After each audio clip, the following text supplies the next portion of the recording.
O programa Saber Direito desta semana é com o professor Sérgio Mourão. O curso é sobre direito econômico. Tem dúvida sobre o assunto? Mande um e-mail para nós, saberdireito@stf.jus.br. Você também pode estudar pela internet. É só acessar o www.tvjustiça.jus.br. Estamos de volta com o programa Saber Direito. Essa é a segunda aula do curso sobre análise jurídica da economia. Eu sou Sérgio Mourão Corrêa Lima, professor de Direito Empresarial da Faculdade de Direito da Universidade Federal de Minas Gerais, da UFMG. Na aula passada, apenas para que os senhores se sintonizem, nós tratamos da diferenciação entre os aspectos subjetivo e objetivo do direito, aspecto subjetivo e objetivo da economia. Falamos a respeito do funcionamento dos bancos e de algumas outras instituições financeiras que propiciam recursos ou dinheiro, que é o terceiro fator produtivo necessário à atividade de indústria, comércio, prestação de serviços e até mesmo para o consumo ao final da cadeia produtiva. Falamos a respeito de produção de moeda escritural, que decorre das operações sucessivas de depósito, empréstimo, depósito, empréstimo, depósito, empréstimo. Isso faz produzir, portanto, uma moeda que circula apenas pela via eletrônica, ou seja, não é uma moeda real, uma moeda como as notas e a moeda metálica, mas que funcionam tanto quanto a moeda real. Falamos a respeito de crises econômicas, a crise de 1929, a crise de 2007, o problema do risco sistêmico, os remédios propostos pela escola keynesiana e pela escola austríaca e os mecanismos de prevenção de inflação e de proteção do depositante correntista, tanto propostos pelas escolas econômicas quanto pelo Comitê da Basileia e ainda decorrentes da prática falimentar nos diversos países. Mencionamos também a elevação da taxa de juros como mecanismo artificial de controle da inflação e abordamos a taxa Selic como critério para captação, critério de juros ou de remuneração nos empréstimos obtidos pelo poder público brasileiro.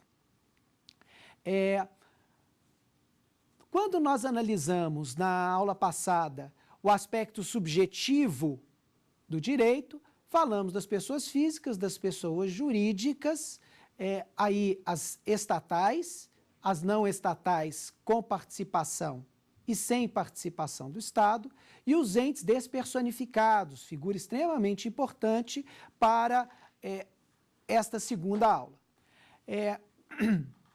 Também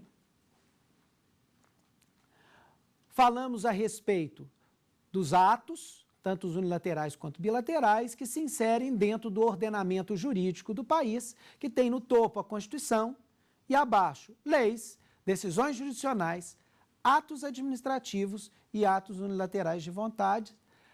No aspecto objetivo, falamos da economia, produção, intermediação e consumo e dos fatores produtivos, e economia, aspecto subjetivo, quem nós tratamos daqueles que efetivamente exercem a indústria, o comércio e a prestação de serviços, que são os agentes econômicos propriamente ditos, e falamos também dos agentes estatais, que exercem as funções de regulação e fiscalização da economia. Também tratamos na aula passada a respeito do primeiro impulso de toda e qualquer pessoa que recebe dividendos ou que tem lucro numa atividade, que é depositar esse dinheiro nas instituições bancárias, né? E depois, então, essas pessoas cuidam ou de reinvesti-lo na própria atividade econômica, ou de manter depositado no banco, ou de utilizar para consumo de bens e serviços e, especificamente no que nos interessa nesta aula, mais de perto, podendo direcionar esses recursos ou esse dinheiro para compra de ações, para fundos de investimento, para planos de previdência complementar abertos ou fechados. Muito bem.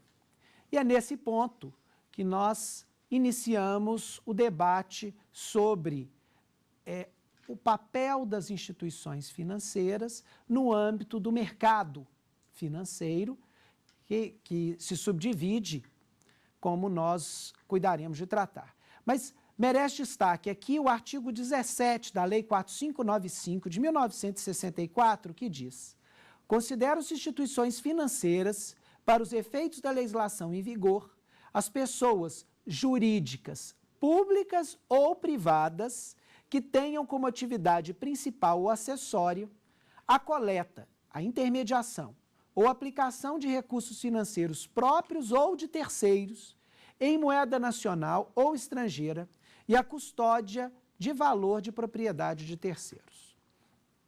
Destrinchando esse conceito, nós precisamos entender o que significa coleta ou captação de recursos, o que seria aplicação, utilização ou investimento de recursos, o que significa o termo intermediação e no que ele se distingue das palavras administração e aplicação de recursos de terceiros. Muito bem. Coleta ou captação de recursos são as chamadas operações passivas. São os meios ou as formas através das quais as instituições financeiras captam dinheiro ou recebem dinheiro. No caso dos bancos, nós já vimos na aula passada que a principal forma de captação de recursos é o depósito, ou seja, o banco recebe dinheiro em depósito. E vimos também uma outra forma, que é a emissão de letra de crédito imobiliário, letra de crédito do agronegócio, enfim. A captação de recursos por meio de empréstimo mediante a emissão de títulos pelo banco, de títulos de crédito pelo banco. Essa é, portanto, são as operações passivas. Identifique-se, coleta e captação com meio de receber dinheiro. Aplicação, utilização ou investimento de recursos são operações ativas. No caso do banco, por exemplo, nós estamos tratando do banco emprestar dinheiro através de mútuo. E ele pode emprestar dinheiro através de diversas formas. Os nomes são os mais diversos, mas a essência é a mesma, mútuo. Então, ele pode emprestar quantia variável de recursos através do contrato de abertura de crédito em conta corrente. A quantidade de dinheiro emprestado pelo banco oscila. Ou ele pode emprestar através de um contrato de mútuo fixo, o valor é fixo. Ou ele pode emprestar através de um mútuo fixo e exigir de a quem ele está emprestando que emita um título. Por exemplo, se está sendo emprestado dinheiro para a compra de equipamentos para uma indústria, o banco pode exigir que seja emitido uma cédula de crédito industrial representativa da obrigação de pagar a quantia que foi objeto do mútuo. Coisa diferente da aplicação, utilização ou investimento, que são chamadas operações ativas, que é a utilização do dinheiro, em contraposição às operações passivas, são as atividades de administração e aplicação de recursos de terceiros. Então, nós não podemos confundir as operações passivas, captação de recursos, as operações ativas, utilização dos recursos, aplicação dos recursos, com a gestão de recursos de terceiros. São coisas completamente diferentes. No caso do fundo de investimento, por exemplo, o fundo não é o titular do dinheiro. Ele não capta dinheiro de ninguém, ele não empresta dinheiro dele. A sociedade administradora do fundo de investimento apenas gerencia dinheiro de terceiros que compõem o fundo de recursos. Então, nós temos operações passivas, captação, operações ativas, utilização dos recursos, intermediação, que é quando há operações passivas, captação de recursos, e ativas, utilização dos recursos e nem as operações ativas, nem passivas, nem a operação de intermediação, que é a conciliação das duas, se diferencia, se assemelha à administração e aplicação de recursos de terceiros. E com isso, nós vamos identificar, ou vamos tentar identificar, em cada um dos 4 submercados financeiros, né, qual é o papel das instituições financeiras que nele atuam. Então, primeiro, diferenciando, o mercado financeiro, em sentido estrito, é aquele que tem como agentes normativo e fiscalizador o Conselho Monetário Nacional e o Banco Central do Brasil. Nele nós temos atuando os bancos, as financeiras, temos também as sociedades administradoras de consórcio, o mercado de títulos e valores mobiliários, que tem como agentes normativos e fiscalizador o Conselho Monetário Nacional e a CVM, a Comissão de Valores Mobiliários. Nós temos o mercado de seguros e previdência complementar aberta, os agentes normativo e fiscalizador são o CNSP, o Conselho Nacional de Seguros Privados, e a SUSEP, e temos ainda o mercado de previdência complementar fechado, cujos agentes normativo e fiscalizador são o CNPC, Conselho Nacional de Previdência Complementar, e a Previc. No âmbito de cada um desses submercados, nós temos atuação. Então, no mercado financeiro estrito sensu, já falamos, bancos, financeiras, por equiparação às sociedades administradoras de consórcio, né? Bancos de desenvolvimento, como o BNDES. No mercado de títulos e valores mobiliários, nós temos a participação das sociedades distribuidoras de títulos e valores mobiliários, das sociedades corretoras de títulos e valores mobiliários, das bolsas de valores e, principalmente, das sociedades anônimas abertas com ações em bolsa. No mercado de seguros e previdência complementar aberta, nós temos atuando as companhias seguradoras e as sociedades administradoras de planos de previdência complementar abertos. E o mercado de previdência complementar fechado são aqueles chamados fundos de pensão que atuam.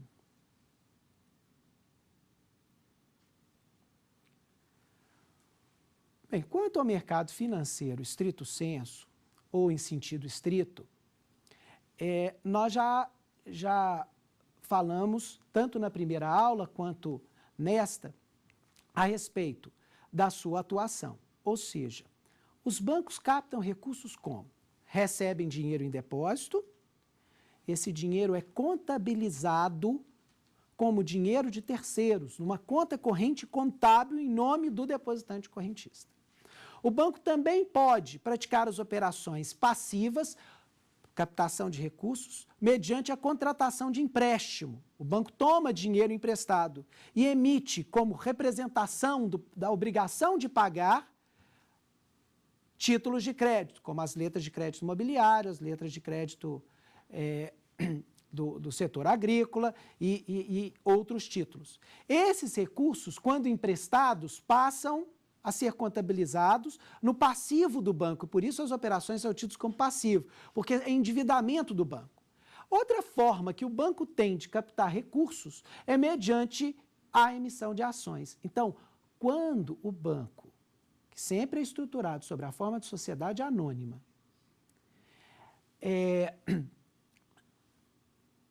é aberto, ou seja, companhia aberta, emite ações que vão circular no mercado de títulos e valores mobiliários, esta é também uma forma do banco captar recursos, aporte dos supostos acionistas, e esses recursos, então, também podem ser utilizados nas operações dos bancos. Por que eu digo supostos acionistas? É porque, como nós vamos ver no mercado de títulos e valores mobiliários, se eu compro ações da Petrobras, isso não significa que eu saiba quem é o presidente da Petrobras. Eu não preciso saber qual é a política de investimento da Petrobras. Eu não vou às Assembleias Gerais da Petrobras, primeiro porque provavelmente eu não terei direito de voto. né? E segundo, porque às vezes eu trato a ação da Petrobras como um simples investimento, né? Então, apesar de o acionista ser considerado, ser tratado como acionista pelo direito, na verdade, ele em nada se distingue de um investidor, de alguém que empresta dinheiro para aquela companhia trabalhar, né? Só que a remuneração é diferente, remuneração não é através de juros, e sim através de participação nos dividendos, e também serve para isso a valorização ou a desvalorização da ação. Enfim, captação de recursos pelos bancos, principalmente depósito, mas também emissão de títulos e ainda a emissão de novas ações, no caso de bancos estruturados sob a forma de companhia aberta. A utilização do dinheiro captado pelos bancos, e aí eu estou falando das operações ativas, é sempre pela via do mútuo ou do empréstimo. Já falamos também sobre isso. Ainda que eu designe esse contrato de abertura de crédito em conta corrente, ou de contrato de mútuo, ou que a obrigação de pagar o empréstimo esteja revestida por um título de crédito, né, que pode ser uma cédula de crédito bancário, uma nota promissória, enfim. A operação central, a natureza jurídica do que está por trás é o mútuo.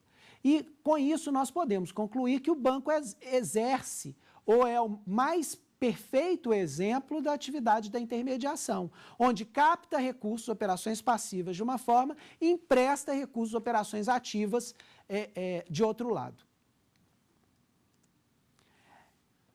BNDES. E aí eles se equiparam os bancos regionais e estaduais de desenvolvimento. Tá? Mas vou me referir ao artigo 23 da Lei 4595 de 1964, que regula o sistema financeiro nacional. Artigo 23. O Banco Nacional do Desenvolvimento Econômico é o principal instrumento de execução de política de investimentos do governo federal.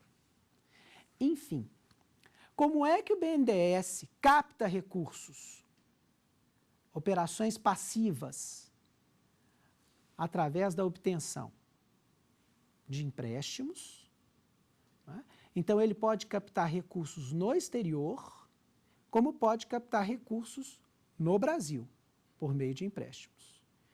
E uma outra forma de o BNDES captar recursos é com aportes de dinheiro público, ou seja, aporte de recursos pela União. Afinal de contas, a União é que controla o BNDES. E, portanto, na condição de controladora, na condição, né, de órgão que mantém propriamente dito o BNDES, é possível que recursos públicos sejam injetados no BNDES para que o BNDES exerça a sua atividade, e aí eu estou falando das operações ativas de emprestar esses recursos. Né? Então, a captação de recursos pelo BNDES pode ser através da operação de empréstimos no Brasil e no exterior ou aporte de recursos por parte da União. E, de outro lado, né, o dinheiro é utilizado em operações de crédito, ou seja, empréstimo para... E aí que nos preocupa muito, né, para pessoas discricionariamente escolhidas pela diretoria ou pelos órgãos deliberativos do BNDES. Enfim, a nítida possibilidade de, em operações passivas, se captar recursos públicos injetados no BNDES pela União e estes recursos públicos injetados no banco serem objeto de empréstimo para determinados grupos. No final da aula passada, nós mencionamos, né, a captação de recursos pelo BNDES e o empréstimo para determinados grupos econômicos escolhidos discricionariamente para participarem do processo de privatização que o Brasil experimentou há algum tempo atrás. Né? E também nós temos aí ouvido, né, em virtude dos problemas de empresas, de um determinado grupo empresarial brasileiro, não é? de questionamentos, teria havido favorecimento na concessão de empréstimos do BNDES a este grupo especificamente. Então, essa atuação do BNDES precisa ser analisada com muito cuidado, e isso é que significa análise jurídica da economia, análise jurídica do mercado financeiro, análise jurídica das operações financeiras. Não é? É isso que significa o trabalho que nós estamos nos propondo através desse curso aqui no Saber Direito. Ou seja, analisar com cuidado estas operações de captação de recursos pelo BNDES, através das operações passivas, inclusive recursos públicos aportados pela União, e o empréstimo desses recursos a grupos escolhidos discricionariamente. Ou seja, nós precisamos, cada vez mais, criar critérios objetivos para os empréstimos concedidos pelas instituições financeiras e principalmente pelo BNDES, que pode captar recursos públicos. Então, podemos concluir que o BNDES e os demais bancos de desenvolvimento praticam a intermediação, ou seja, praticam tanto operações passivas de captação de recursos quanto operações ativas de empréstimos desses recursos. Nós temos uma pergunta dos estudantes, então vamos a ela. Meu nome é Jean Victor Vieira. Eu gostaria de saber se é recomendável que os bancos e o BNDES emprestem muito dinheiro a diferentes empresas do mesmo grupo.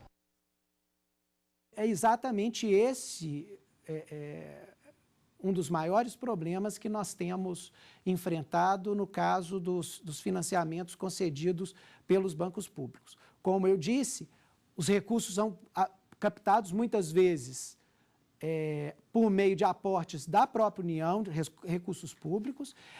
Eles podem ser captados também com o pagamento de uma taxa de juros elevada, se forem captados no plano interno brasileiro, né? E aí nós já temos aquilo que nós abordamos no final da aula passada. Se nós captamos com uma taxa de juros e emprestamos com uma taxa de juros menor do que aquela praticada na captação, nós temos prejuízo, na verdade, naquela operação. Falamos isso por causa das privatizações. Enfim, quanto à pergunta propriamente dita, é recomendável, sim, que o BNDES não empreste recursos de grande monta a empresas do mesmo grupo, né? Concentrando, portanto, os recursos que empresta. Essa é uma discussão, não vou entrar no mérito propriamente mesmo, porque não tenho fatos, mas a imprensa tem reportado questionamentos quanto aos empréstimos concedidos às empresas do Grupo X, não é? Conduzidas e coordenadas pelo senhor Eike Batista. Ou seja, nós tivemos, me parece, uma grande quantidade de dinheiro emprestada pelo BNDES a diversas empresas do mesmo grupo. Isso é uma prática um tanto quanto questionável, porque nós bem sabemos que quando uma determinada sociedade do grupo tem problemas financeiros, isso direta, indiretamente, a curto ou a longo prazo vai tocar as outras empresas do grupo. E tocando as outras empresas do grupo, a capacidade de pagamento das operações de empréstimo é reduzida, e isso, obviamente, que traz um problema. Quando as operações de empréstimo são contratadas por uma instituição privada, né, que não o BNDES, isso já nos preocupa. Quando o empréstimo é de recursos que podem ter origem até públicos, né, isso nos preocupa ainda mais. Vamos, então, a outras instituições do mercado financeiro em sentido estrito, ou estrito senso. As financeiras. Nas sociedades financeiras, elas captam recursos também, mas não por meio de depósito. E nisso elas se diferenciam dos bancos. Os bancos podem receber dinheiro em depósito, as financeiras não. Elas podem emitir títulos, não é? E captar alguns recursos, mas a captação por parte das instituições financeiras propriamente dita, né, em sentido estrito, os meios de captação são mais restritos. Mas ainda assim há operações passivas, há captação em muito menor medida. Esses recursos, esse dinheiro captado, além dos recursos próprios da financeira, podem ser emprestados normalmente através das operações de mútuo, tal como os bancos, né? São as chamadas operações ativas. E, portanto, quanto às sociedades financeiras, nós podemos perceber que elas têm elas exercem sim a intermediação, mas uma intermediação de forma limitada, ou seja, elas têm meios singelos ou mais discretos que o dos bancos de captação de recursos, operações passivas, e podem praticar amplamente as operações ativas e, portanto, a intermediação é restrita. Nas sociedades administradoras de consórcio, que não são instituições financeiras propriamente ditas, mas são tratadas como por equiparação e são fiscalizadas pelo Banco Central do Brasil também, não há captação. Vejam só. E aqui eu vou adiantar um pouco do que nós vamos falar ainda nesta aula a respeito dos fundos. Um grupo de pessoas se reúne com o objetivo de comprar carros, ou comprar imóveis, ou comprar eletrodomésticos. Ou seja, vamos supor que 50 pessoas resolvam, que tenham interesse em comprar um determinado tipo de carro, resolvam se unir e pagar uns 50avos do preço do carro ao longo de 50 meses, remunerando a sociedade administradora de consórcio com uma taxa de administração. É isso que faz a sociedade administradora de consórcio. Está gerindo dinheiro que não é dela, gerindo o dinheiro que é dos consorciados, os integrantes de cada grupo de consórcio. Então, nas sociedades administradoras de consórcio, não há captação de recursos pela sociedade administradora de consórcio, né? Ela simplesmente tampouco ela vai utilizar esse dinheiro em nome próprio, né, para ela, em um benefício próprio. O que ela faz é simplesmente gerenciar, e por isso ela se chama sociedade administradora de consórcio, né? Ela vai gerenciar o dinheiro dos participantes do grupo de consórcio. Então, ocorre apenas a administração dos grupos de consorciado. A Lei 11.795 de 2008, que regula a operação de consórcio, diz, artigo 2º, consórcio é a reunião de pessoas naturais e jurídicas em grupo, com prazo de duração e número de cotas previamente determinados, promovida por administradora de consórcio, com a finalidade de propiciar a seus integrantes, de forma isonômica, a aquisição de bens ou serviços por meio de autofinanciamento. Artigo 3º. Então, autofinanciamento. Grupo de consórcio é uma sociedade não personificada, constituída por consorciados para os fins estabelecidos no artigo 2º. E o artigo 5º, a administradora de consórcio é a pessoa jurídica prestadora de serviços com objeto social principal voltado à administração de grupos de consórcio constituídas sob a forma de sociedade limitada ou sociedade anônima. Vamos tratar também do mercado de títulos e valores mobiliários, que tem como agente normativo e fiscalizador, ou como agentes normativo e fiscalizador, o Conselho Monetário Nacional e a CVM, Comissão de Valores Mobiliários. Deles participam as sociedades distribuidoras e as corretoras de títulos e valores mobiliários, as bolsas de valores e as companhias abertas. Aqui, há captação de recursos por meio da emissão de títulos, principalmente as ações. Muito bem. Nós estamos falando das próprias sociedades anônimas, e não das distribuidoras, nem das corretoras, nem das bolsas. Esses não fazem captação. Há sociedades anônimas abertas que emitem essas ações para captar recursos, como no caso dos bancos, estruturados sobre a forma de companhia aberta, podem emitir ações e captar recursos. Aqui, a forma de captação de recursos por parte das sociedades anônimas abertas é a emissão de ações e outros títulos e valores imobiliários. Essas são as operações passivas. Então, as companhias abertas captam recursos por meio dessas operações passivas. E essas ações, né, esse capital que recebe a partir da emissão de ações, entra no caixa da companhia, vai ser utilizada, e aí eu estou falando da utilização, ou seja, operações através das quais a companhia vai gastar o dinheiro que conseguiu captar.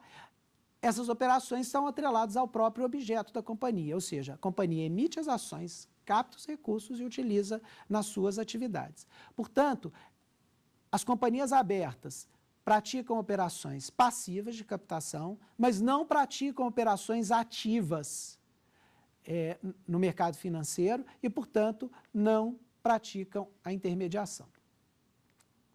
Aliás, isso merece a nossa atenção, porque nós temos sempre a ideia de que no mercado de ações eu tenho alguém comprando ação e alguém vendendo ação. E que essas pessoas falam diretamente, ou seja, que o sistema é direto, um compra e o outro vende. Na verdade, não é isso que acontece. Tá? Nós temos o comprador da ação e o vendedor da ação. Nós temos, por outro lado, a corretora do comprador e a corretora do vendedor. O comprador e o vendedor celebram com essa corretora um contrato que se chama de comissão. Por quê? Porque a corretora age em nome próprio, e não em nome do comprador ou do vendedor, mas por ordem do comprador ou do vendedor.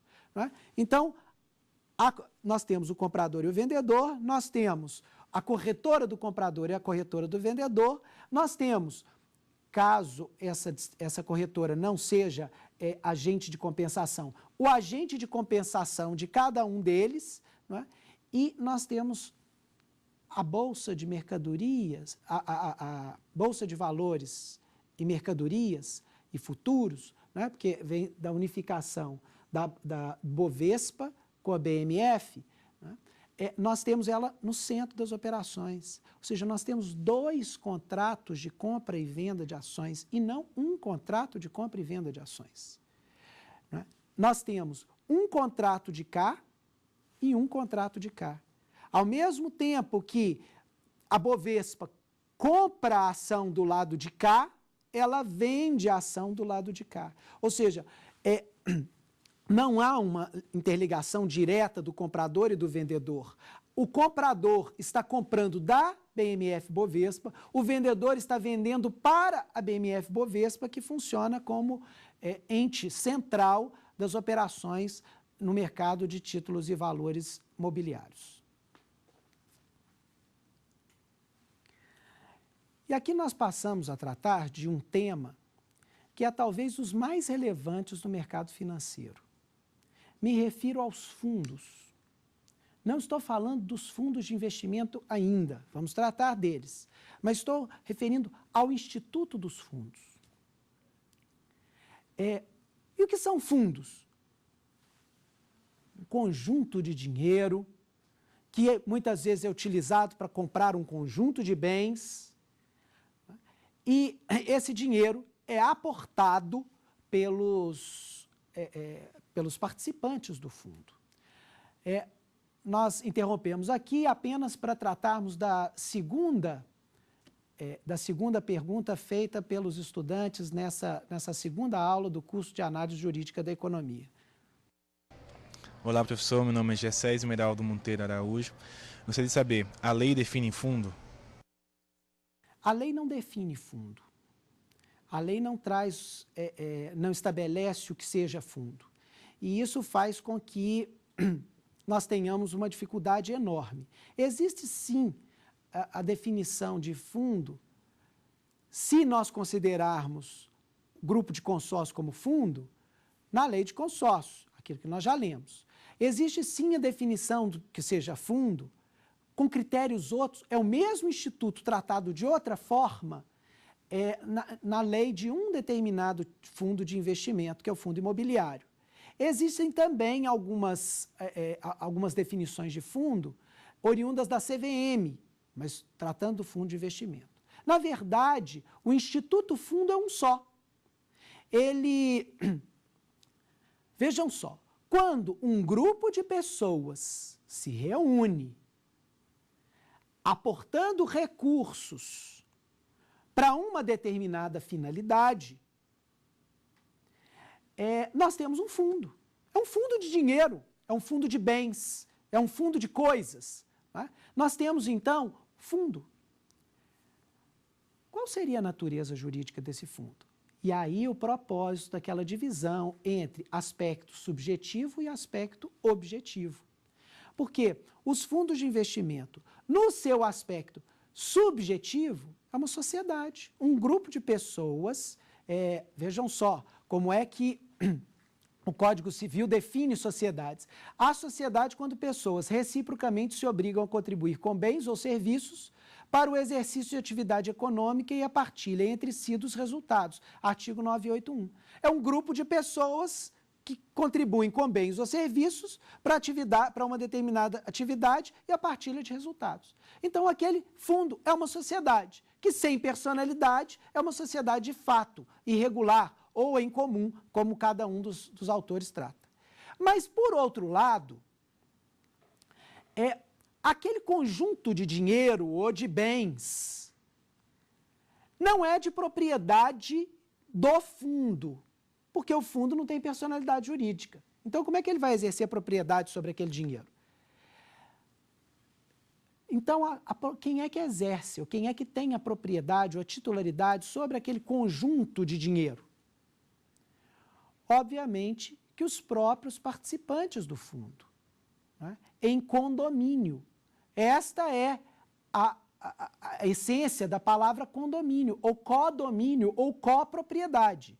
Né? Caio Mário da Silva Pereira ensina a condomínio quando a mesma coisa pertence a mais de uma pessoa, cabendo a cada uma delas igual direito, idealmente sobre o todo e cada uma de suas partes. A cada condômino é assegurada uma cota ou fração ideal da coisa e não uma parcela material desta.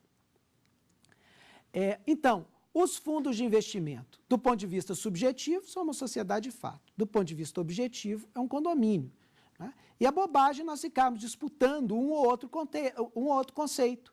É perfeitamente cabível entendermos do ponto de vista subjetivo como sociedade, de fato, do ponto de vista objetivo como condomínio. Os fundos de dinheiro real ou escritural se destinam obrigatoriamente a determinadas finalidades. Está no Estatuto do Fundo. O fundo se reúne geralmente em Assembleia Geral, que mostra sua semelhança com a sociedade. A administração dos fundos cabe a terceiros. Então, o fundo não é administrado por ele próprio, existe uma sociedade que vai administrar esse fundo. Né? E muito cuidado, aqui se aplica um princípio básico do direito financeiro, que se chama Chinese Wall, ou Muralha da China. Nós não podemos confundir o patrimônio de quem administra com o patrimônio do administrado. A sociedade administradora de consórcio tem o seu patrimônio. Isso não se confunde com o patrimônio dos grupos de consorciado. A sociedade administradora de um fundo de investimento tem o seu patrimônio, que não se confunde com o patrimônio do fundo de investimento que ela administra. As sociedades administradoras de fundos, nelas, não há captação, operações ativas, tampouco utilização de dinheiro, operações ativas. Ocorre apenas a administração dos recursos dos cotistas ou participantes do fundo. Então, são operações de gestão. Exemplos de fundo, ou espécies de fundo. Os grupos de consórcio são um fundo, geridos pela sociedade administradora de consórcio. Tem a mesma natureza, sociedade de fato do aspecto subjetivo, condomínio no aspecto objetivo. Os fundos de investimento, geridos pelos administradores. O FGTS, Fundo de Garantia por Tempo de Serviço, é fundo. É gerido pela Caixa Econômica Federal. A instituição gestora é a Caixa Econômica. Os planos de previdência complementar fechados e abertos, né, são geridos ou pelo fundo de pensão, no plano de previdência complementar fechados, ou pelo administrador no plano de previdência complementar aberto. E também existe um outro fundo, o Fundo de Recursos para Restituição do Dinheiro dos Depositantes Correntistas, que no Brasil é gerido pelo FGTS, né? Administrado pelo FGTS. Isso nós vamos tratar na aula de número 4 dessa análise jurídica da economia. Os fundos de investimento também são um modelo, uma espécie, um tipo do Instituto Fundo. E, como tal, se enquadram no modelo de sociedade do ponto de vista subjetivo e condomínio do ponto de vista objetivo. Esses fundos de investimento podem ser de renda fixa ou de renda variável. E é importante que se diferencie. Fundo de renda fixa não é aquele que nos propicia saber quanto exatamente nós vamos ganhar, né? É aquele que tem um índice, por exemplo, uma taxa de juros, né? É um fundo, por exemplo, vinculado ao CDI, que é a taxa praticada no interbancário. Então, quando eu tenho um critério definido para apuração da receita, né, um índice previamente definido como as taxas de juros nos contratos de mútuo, o fundo é de renda fixa. O fundo de renda variável é aquele onde a minha renda vai variar conforme o outro ativo. Se for um fundo de investimento em ações, né, eu não sei qual é o índice, porque vai depender de quanto a ação vai variar. Por isso, fundo de renda fixa e fundo de renda variável. No mercado de seguros e previdência complementar aberta, nós temos como agentes normativo e fiscalizador o CNSP, Conselho Nacional de Seguros Privados, e a SUSEP. No seguro, a companhia seguradora assume a obrigação de ressarcir ou indenizar total ou parcialmente, porque eu posso ter limite na apólice de seguro, prejuízo sofrido por outrem, que é o beneficiário do seguro, em virtude de evento incerto, que nas operações de seguro se chama sinistro, mediante o pagamento de determinada importância ao segurador, que é o prêmio. Na Previdência, por sua vez, implementa-se por meio de contribuição, a Previdência implementa-se por meio de contribuição ao governo, aí a Previdência Social, né? Ou de participação e aporte de dinheiro em plano de previdência complementar, de modo a assegurar posterior recebimento de pecúlios ou de rendas como forma de proteger e amparar a si e a sua família no futuro e no caso de infortúnio ou enfermidade. Então, nós estamos vendo aí, de alguma forma, a semelhança entre a previdência complementar e o seguro. Ambos têm o propósito de evitar o risco, ou de trazer segurança, de trazer tranquilidade para as pessoas. A pessoa, quando contrata um seguro do carro, por exemplo, está preocupado com o seu próprio patrimônio. A pessoa, quando resolve participar de um plano de previdência complementar aberto, está também preocupado com a sua segurança e com o seu futuro. Principalmente porque nós sabemos que a previdência social, aquela exercida pelo Estado, não tem se mostrado das mais eficientes. Então, nas companhias seguradoras, há captação de recursos, né? Então, as companhias seguradoras praticam as operações passivas captando recursos para si, né, por meio do prêmio. Isso que se paga à seguradora se chama prêmio. A maior parte desse dinheiro captado pelas seguradoras serve para a formação das reservas. Ou seja, aquele montante de dinheiro não pode ser utilizado pelas seguradoras livremente. Elas têm que manter o dinheiro reservado para, no caso do sinistro, no caso daquele evento previamente estabelecido, arcarem com o pagamento da indenização ao beneficiário do seguro, né? Estou enfatizando essas atividades das companhias seguradoras porque elas estão diretamente relacionadas à operação ou à forma de implementação das atividades do Fundo Garantidor de Crédito, sobre o qual nós falaremos numa das aulas subsequentes desse curso de análise jurídica da economia. Enfim, as seguradoras captam recursos por meio das operações passivas, esses recursos são reservados ou formam um montante das reservas, e estas reservas são utilizadas para o pagamento das indenizações pela seguradora no caso de sinistro. Portanto, no caso das seguradoras, não há operações ativas e também não há intermediação. A seguradora só pratica a captação dos recursos.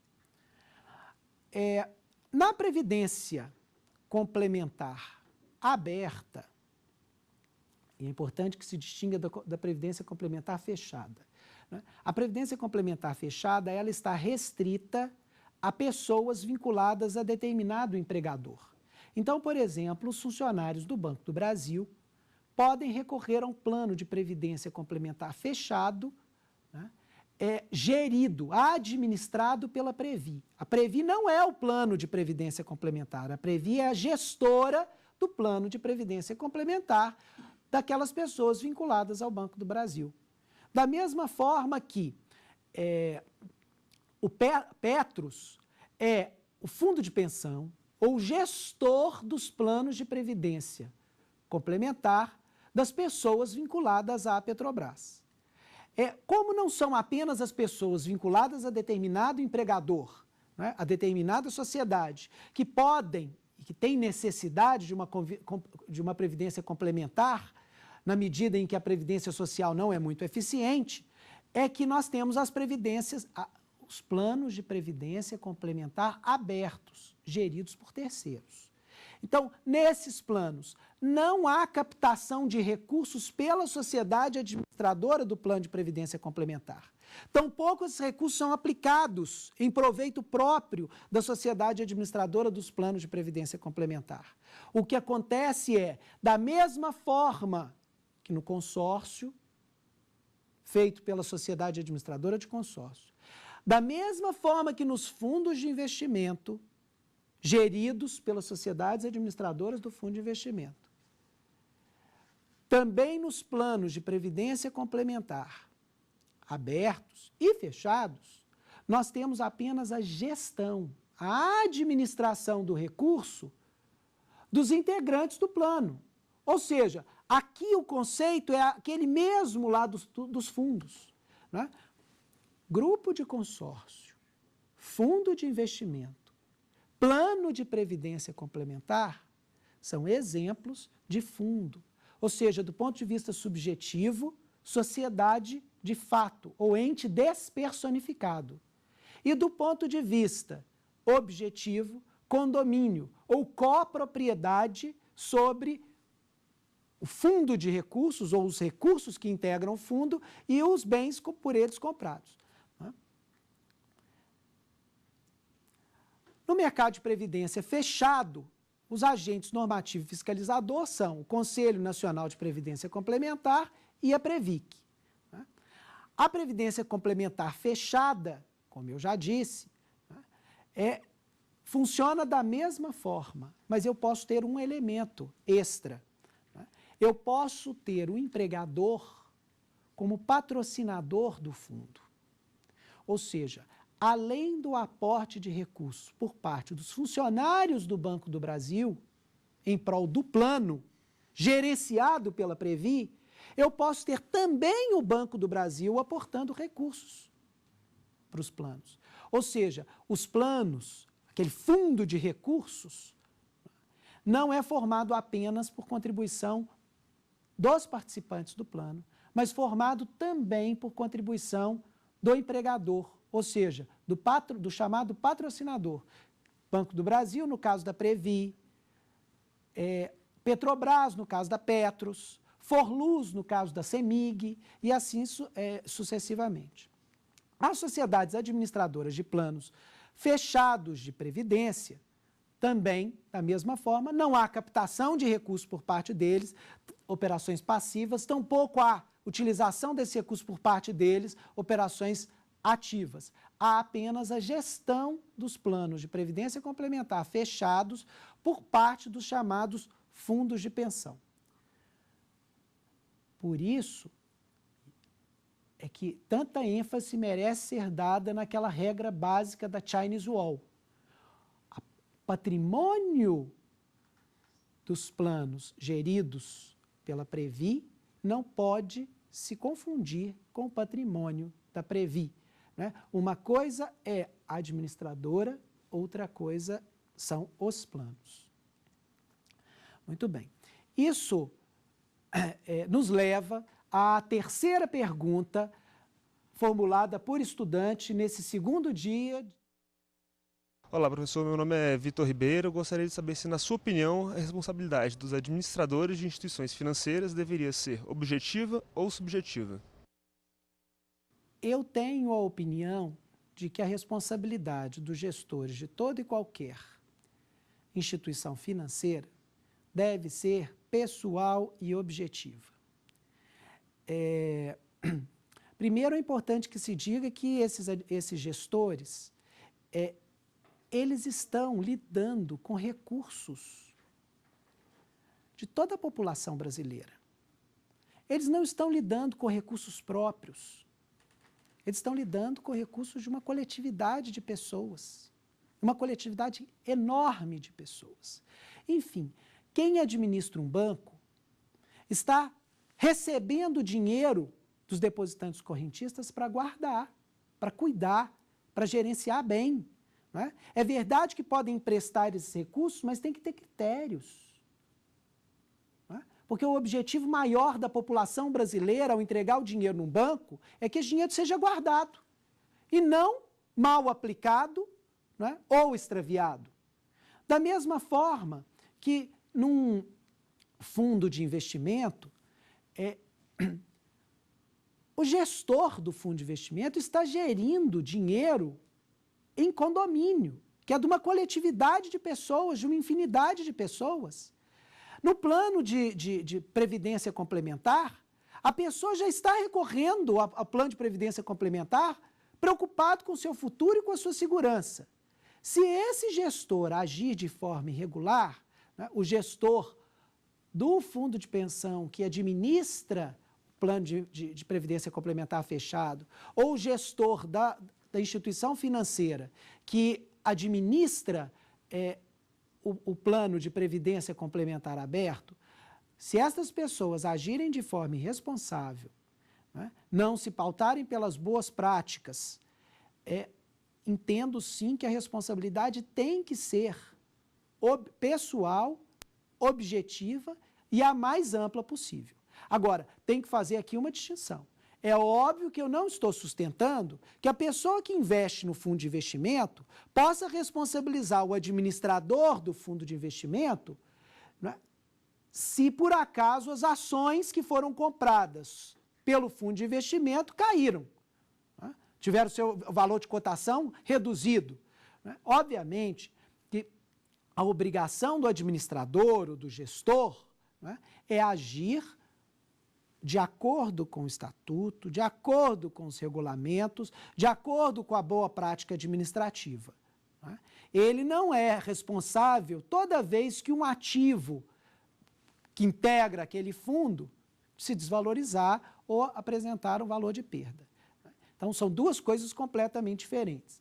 Para mim, a responsabilidade deve ser pessoal, objetiva e a mais ampla possível no que toca às obrigações de gestão adequada dos recursos.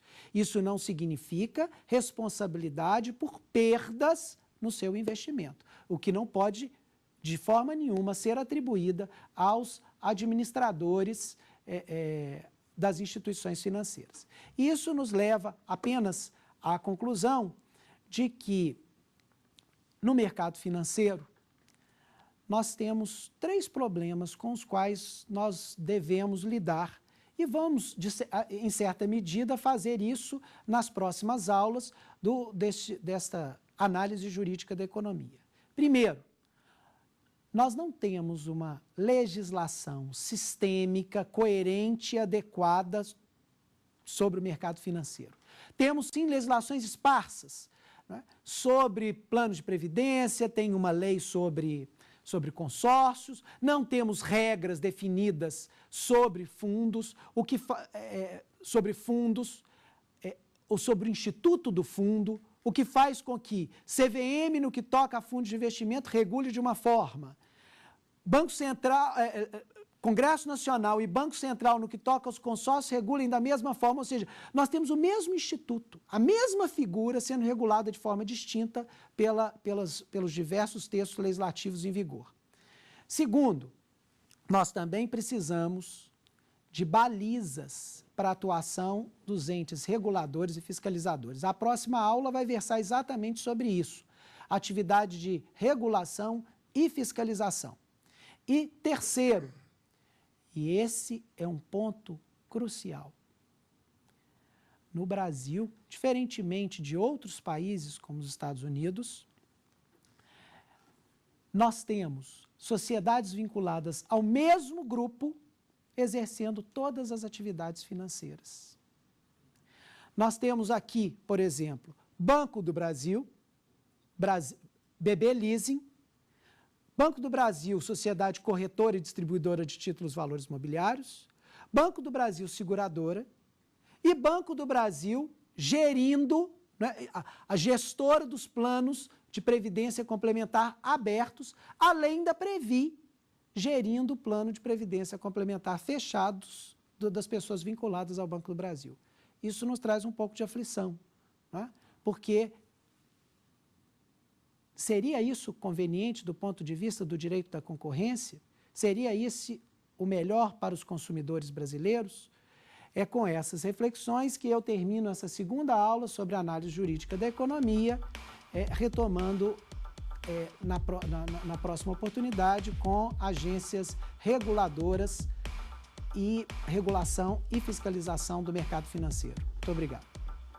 Tem dúvidas sobre o assunto? Mande um e-mail para nós, saberdireito@stf.jus.br. Você também pode estudar pela internet. É só acessar o www.tvjustiça.jus.br.